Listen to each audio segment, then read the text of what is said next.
Macam yang kita tahu, kerajaan akan melaksanakan sistem subsidi bersasar petrol RON 95 atau budi manadi RON 95.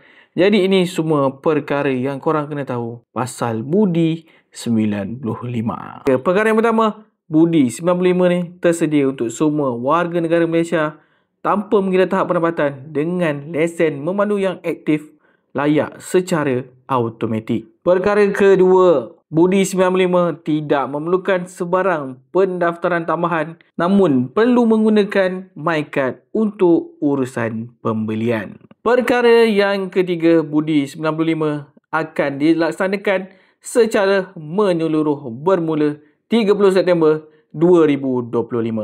Perkara yang keempat, subsidi RON 95 akan diberikan pada harga RM1.99 seliter dengan kota minima 30 liter sebulan. Perkara yang kelima, terdapat pelbagai cara untuk menggunakan budi 95, antaranya melalui kaunter stesen minyak, terminal pam minyak, aplikasi Touch and Go, Settle dan lain-lain. Perkara keenam dan yang paling penting, pastikan IC korang tak ada masalah untuk buat pembelian budi 95.